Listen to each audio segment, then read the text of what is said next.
Dr. Sheppard at the breakfast table. Mrs. Ferrars died on the night of the 16th to 17th September, a Thursday. I was sent for at 8 o'clock on the morning of Friday the 17th. There was nothing to be done. She had been dead for some hours. It was just a few minutes after 9 when I reached home once more. I opened the front door with my latchkey and purposely delayed a few moments in the hall, hanging up my hat and the light overcoat that I had deemed a wise precaution against the chill of an early autumn morning. To tell the truth, I was considerably upset and worried. I am not going to pretend that at that moment I foresaw the events of the next few weeks. I emphatically did not do so, but my instinct told me that there were stirring times ahead. From the dining room on my left there came the rattle of teacups and the short, dry cough of my sister Caroline. "Is that you, James?" she called. An unnecessary question, since who else could it be? To tell the truth, it was precisely my sister Caroline who was the cause of my few minutes' delay. The motto of the Mongoose family, so Mr. Kipling tells us, is, "Go and find out." If Caroline ever adopts a crest, I should certainly suggest a mongoose rampant. One might omit the first part of the motto. Caroline can do any amount of finding out by sitting placidly at home. I don't know how she manages it, but there it is. I suspect that the servants and the tradesmen constitute her intelligence core. When she goes out, it is not to gather in information, but to spread it. At that, too, she is amazingly expert. It was really this last named trait of hers which was causing me these pangs of indecision. Whatever I told Caroline now concerning the demise of Mrs. Ferrars would be common knowledge all over the village within the space of an hour and a half. As a professional man, I naturally aim at discretion. Therefore, I have got into the habit of continually withholding all information possible from my sister. She usually finds out just the same, but I have the moral satisfaction of knowing that I am in no way to blame. Mrs. Ferrars' husband died just over a year ago, and Caroline has constantly asserted, without the least foundation for the assertion, that his wife poisoned him. She scorns my invariable rejoinder that Mr. Ferrars died of acute gastritis, helped on by habitual overindulgence in alcoholic beverages. The symptoms of gastritis and arsenical poisoning are not, I agree, unlike, but Caroline bases her accusation on quite different lines. "You've only got to look at her," I have heard her say.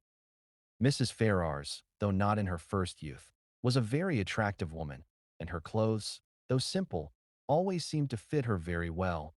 But all the same, lots of women buy their clothes in Paris and have not, on that account, necessarily poisoned their husbands.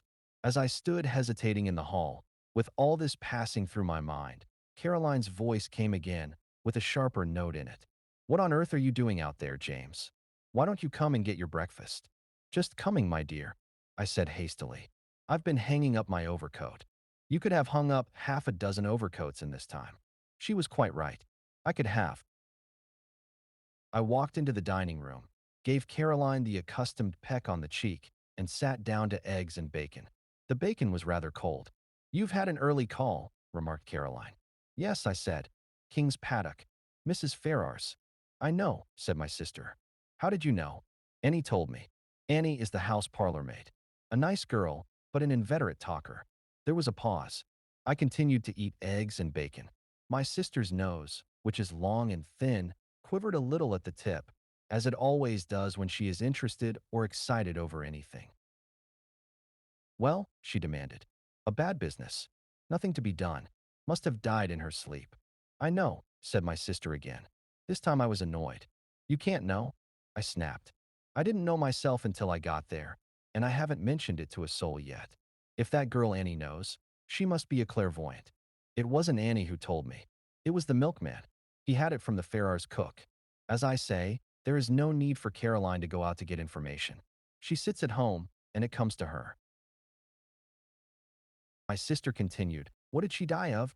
"Heart failure." "Didn't the milkman tell you that?" I inquired sarcastically. Sarcasm is wasted on Caroline.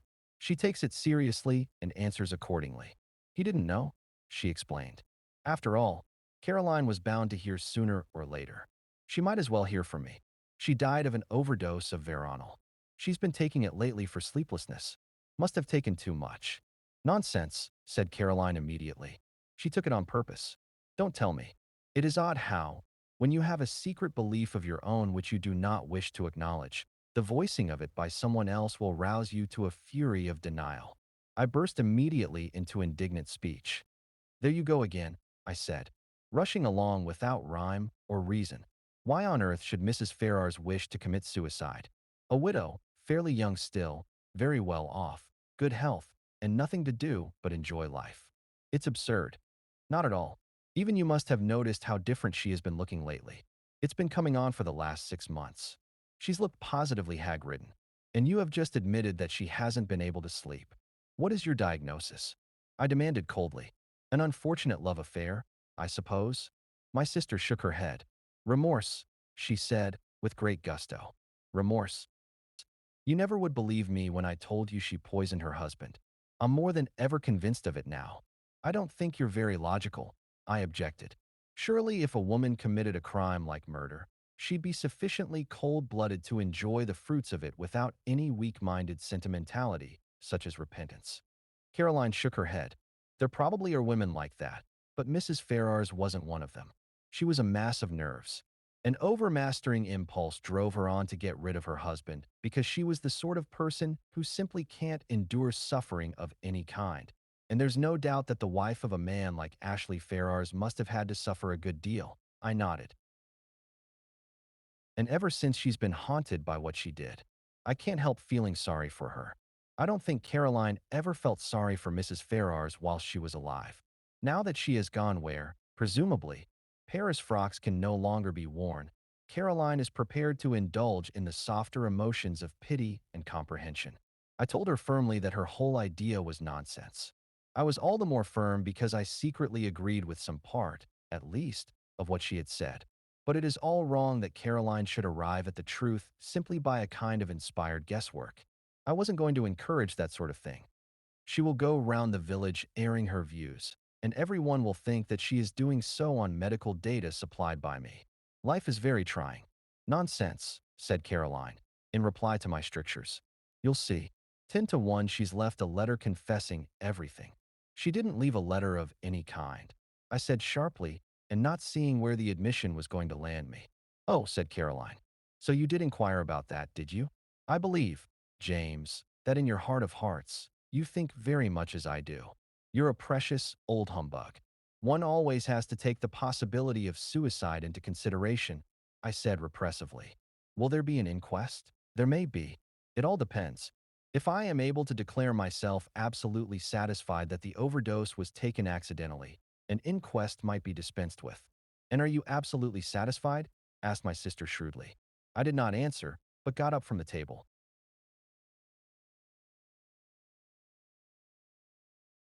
Practice time. Mongoose rampant. A mongoose standing upright on a coat of arms. Here, it humorously represents Caroline's unstoppable curiosity and determination to find things out. An inveterate talker. Someone who talks constantly and is unlikely to change. Pangs of indecision. Uncomfortable feelings caused by being unable to decide what to do. Common knowledge. Information that is known by many or most people.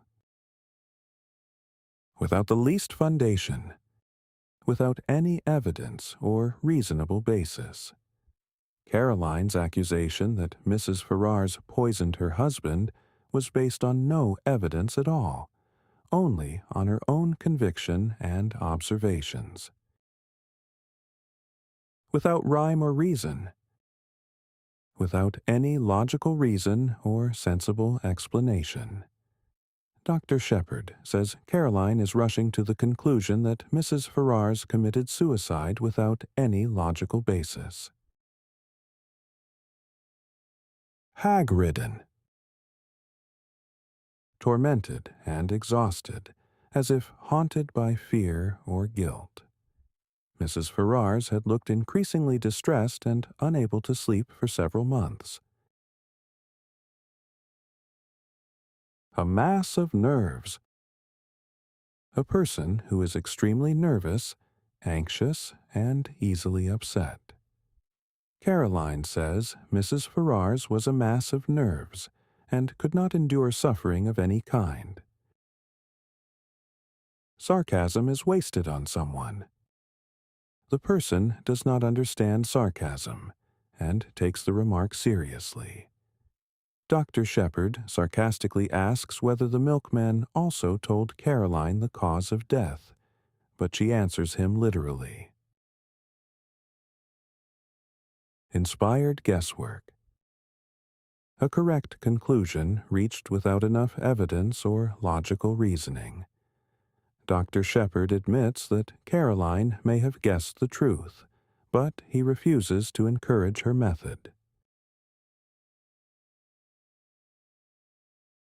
Now retell the story in your own words. Use the hints and the scenes to help you.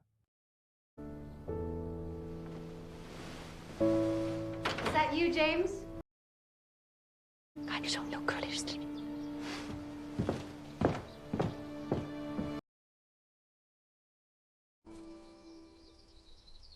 Was it suicide? I tell you, she poisoned him, and now the remorse has been too much to bear. She took her own life last night. Is it true that there are certain poisons so rare as to baffle detection? Ah, you've been reading detective stories. I have to admit that I had.